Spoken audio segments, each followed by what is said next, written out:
Hi friends, आप लोग कैसे हैं? फिर मैं आप लोग के सामने एक ज़रूरी इन्फॉर्मेशन जो सूचना है आप लोग के लिए बहुत ज़रूरी है और आप लोग को जानना भी ज़रूरी है कि आप लोग का जो फिफ्थ फाइनेंस प्रोग्राम है, सारे प्रोग्राम तो पुराने हैं बट जो फिफ्थ फाइनेंस प्रोग्राम है वो नई प्रोग्राम आया है।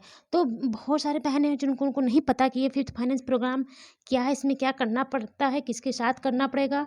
तो आइए हम बात करते हैं फिफ्थ फाइनेंस प्रोग्राम एनम बहन को किसके साथ क्या करना होगा काम, कौन से इस केंद्र पर होगी इनकी नियुक्ति। ABWHWC आयुष्मान भारत स्वास्थ्य और कल्याण केंद्र, Ayushman Bharat health and wellness centre. जो बहन परेशान है वो जरूर देखें।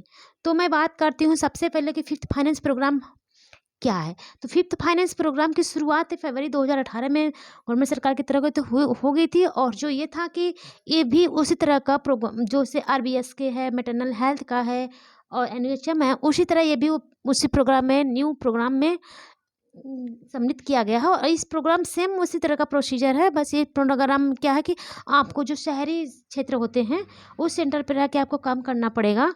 और भी जो भी सुविधाएं होती हैं सारी सुविधाएं सेम जैसी ही हैं।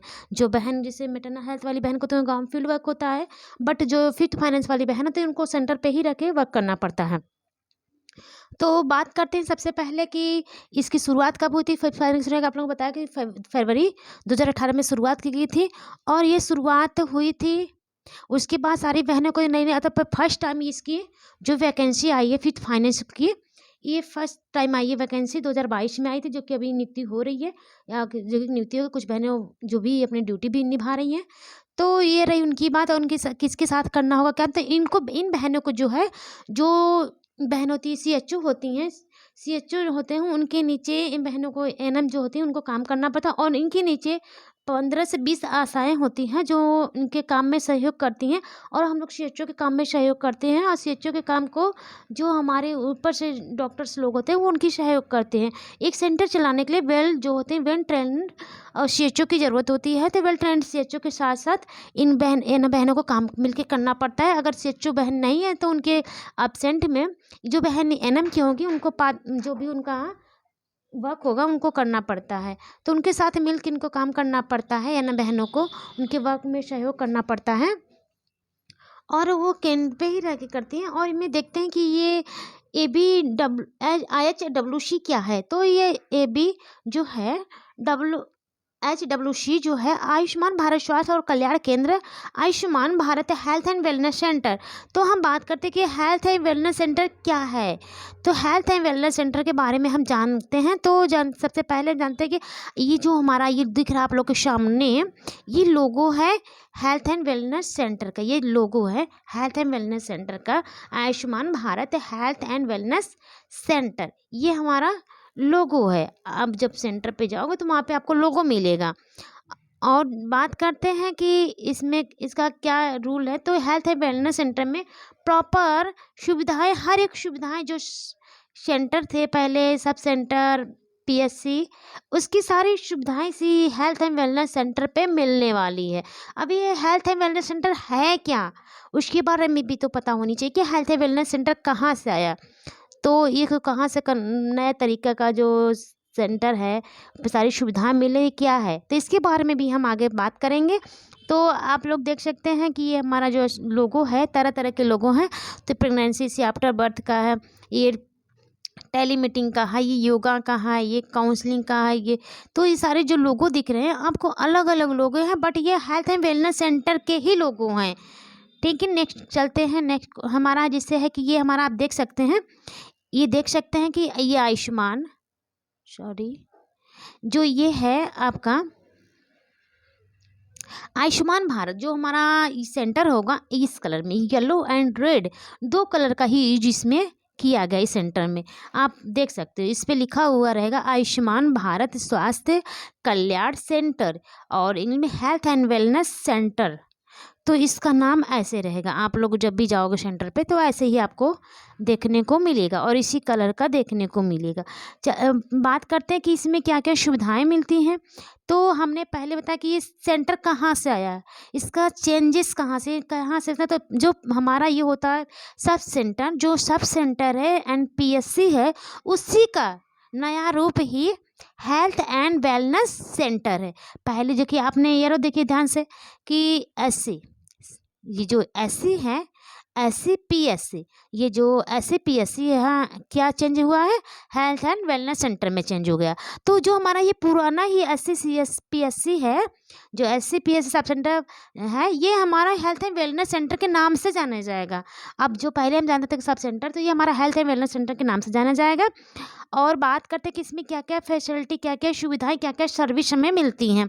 तो आप सबसे पहले देखेंगे प्रेगनेंसी केयर, जो कि प्रेगनेंसी में जो गर्भवती महिलाएं होती हैं, उन महिलाओं को सारी सुविधाएं आपको जो PSC सब सेंटर में मिलती है, तो वही सेम सुविधाएं आपको हेल्थ एंड वेलनेस सेंटर में मिलेंगी।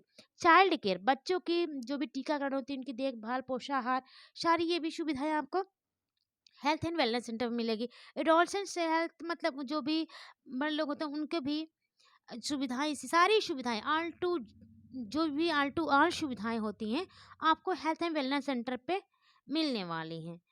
तो देखिए कि जैसे प्रेगनेंसी सब सेंटर PSC पे pregnancy child care, adolescent pregnancy, basic infection care, तो ये सारी सुविधाएं आपको PSC CSC पे और हेल्थ वेलनेस सेंटर पे क्या मिलेंगी, टेली मेडिसिन मिलेगा, योगा होगा, एलर्जी केयर होगा, NCD केयर होगा, मेंटल हेल्थ होगा, IENT केयर होगा, ओरल केयर होगा, बेसिक इमरजेंसी केयर होगा, यूज ऑफ ICT होगा, expanded range of drug and diagnostic होगी। सारी सुविधाएं आपको हेल्थ एंड वेलनेस सेंटर पे मिलने वाली हैं। तो अगर आपको इसमें कोई डाउट रखे तो प्लीज़ मुझे कमेंट करके आप फिर से पूछ सकते हैं। मैं आप लोग फिर से बताऊँ, जिस भी टॉपिक पे आपको नहीं समझ में आ रहा, आप मुझे प्लीज़, आप लोग से रिक्वेस्ट है कि कमेंट करें और ज़रूर बताएं। तो जो होता है कि हमारी में क्या क्या सुविधाएं होती हैं, तो मैंने आपको पिछले बताते ये 12 सुविधाएं जो होती हैं हेल्थ एंड वेलनेस सेंटर पे मिलती हैं। और ये जैसे मैंने पहले बता दिया कि आपको किस बहनों के साथ काम करना, मिल के करना पड़ेगा, ये भी मैंने बता दिया। तो अगर आपको इतनी सुविधाएं जो भी चल रही हैं, जो गवर्नमेंट की तरफ से आपको हेल्थ एंड वेलनेस सेंटर पे मिलने वाली हैं, आपको देना पड़ेगा। जो भी पेशेंट आएंगे, जो पेशेंट आएंगे, OPD के पेशेंट आएंगे, तो सारी इमरजेंसी सुविधाएं आप लोग के अंतर्गत ही की जाती हैं। अगर जो वेल ट्रेंड CHO होती हैं, उनको भी सारी सुविधा उनके अंदर में ही हमें करना पड़ता है, कि उनके अंतर्गत ही हम रह के सारे अपने वर्क को कंप्लीट कर सकते हैं। और आप लोग को सबसे अच्छा ये है कि जो फिफ्थ फाइनेंस वाली बहन है, उनको फील्ड वर्क नहीं है, बट उनको सेंटर पे ही सारे काम करने पड़ते हैं। और जो नेटना हेल्थ वाली बहन है, तो उनको थोड़ा सा प्रॉब्लम होती है कि वो फील्ड वर्क करती हैं, और RBSK वाले को भी फील्ड वर्क करना पड़ता है। लेकिन जो फिट फाइनेंस बहन होती हैं, उनका सबसे सुनता है कि वो अच्छा भी है, ऐसा नहीं कि सारे पोस्ट प्रोग्राम अच्छे हैं, बट न्यू में है तो लोगों की जो रुचि है वो फिफ्थ फाइनेंस की ओर बढ़ी है। और फिफ्थ फाइनेंस प्रोग्राम भी अच्छा है, इसकी सैलरी भी ठीक है, कम भी नहीं है, बट अब तो डिमांड भी की जा रही है कि आउटसोर्सिंग या संविदा वाले भाई बहनों की जो भी है, उनकी सैलरी को इंक्रीज किया जाए, भाई उनको बढ़ाया जाए। काम तो उतने ही लेते हैं, काम जो है कि परमानेंट जो बहन है या फिर जो संविदा वाले, लेकिन संविदा वाली बहन जो होती हैं, परमानेंट वाले की बहन से ज़्यादा वर्क करती हैं, ज़्यादा उनसे वर्क कराया जाता है, लेकिन तनख्वाह क्या, सैलरी क्या, वेतन क्या उनकी कम है, उनका आधा भी नहीं है। अगर उनको 32,000 35,000 दी जा रही है, तो कम से कम बहनों को भी तो बढ़ा के देनी चाहिए। आप काम उतना ले तो परमानेंट संविदा में मतलब क्या हुआ, काम ज़्यादा हो रहा तो आप उनकी सैलरी बढ़ाइए, मत परमानेंट करिए, लेकिन उनकी सैलरी जो है उनके बराबर तो करिए, ताकि उनको बताइए कि 10,000 12,000 15,000 में से क्या चलेगा।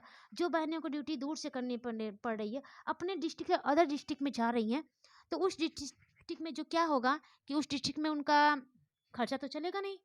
खर्चा चलेगा कैसे, 10,000 12,000 15,000 में क्या चलेगा। अगर वो रेंट का ले रही हैं, रेंट जाके कहीं लेंगी, किराए पे रूम लेंगी, तो उनका आज की महंगाई के दौर में 2,000 3,000 का रूम का खर्चा निकला, और उनका और खर्चा, तो उनके पास बचा ही नहीं, घर से एक तो दूर आई है, कुछ बचा नहीं, किस वजह से आप इसको करा रहे हैं। तो आप इनकी सैलरी को इंक्रीज करिए ना, इनके वेतन को बढ़ाइए, ताकि जो अगर जो अदर डिस्ट्रिक्ट से जा रही हैं बहनें, उनका तो कुछ तो बेनिफिट हो, खाली कमाएं उसी में लग जाए, उनसे ज़्यादा घर से लग जाएगा, कोई फ़ायदा नहीं है ड्यूटी करने का। लेकिन मजबूरी है इंसान की कि मुझे करना है, तो आप उनकी मजबूरी को भी तो देखिए। आप इतने में कहाँ से उनके सारे खर्चे चले, अगर बच्चे हैं तो कहाँ से चल पाएगा। आज के बच्चे के खर्चे 100 रुपये की रोज की है, पढ़ाई का खर्चा है, आने जाने, जो बहन दूर से आएंगी उनका भी आने जाने का खर्चा है, कहाँ से मेंटेन होगा। कुछ नहीं बचेगा बल्कि हमारे घर से जाएगा।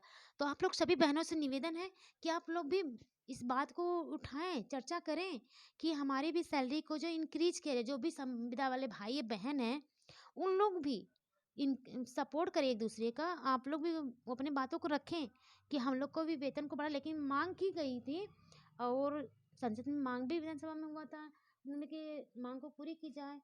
धरना भी हुए थे, लेकिन बहस भी हुई थी। उन्होंने सारी सुविधाएँ पूरी तो करने की कोशिश की, लेकिन अभी परमानेंट के लिए बात नहीं की है उन्होंने।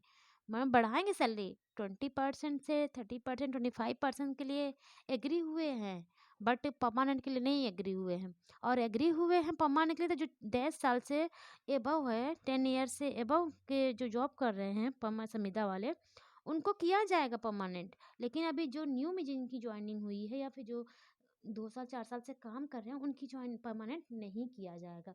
तो उनको परमानेंट नहीं किया जाएगा, बट जो पुराने हैं 10 साल को हो काम कर चुके हैं भाई या बहन, उनको परमानेंट किया जा रहा है। तो आप लोग को ऐसी इन्फॉर्मेशन के लिए अगर चाहिए कि आप लोग को ऐसी इन्फॉर्मेशन सूचनाएँ मिलती रहें, तो प्लीज़ आप मेरे चैनल को like and subscribe and share करें। प्लीज़ सपोर्ट मी, मेरी हेल्प करें। मैं भी आप लोग की हेल्प कर रही हूँ।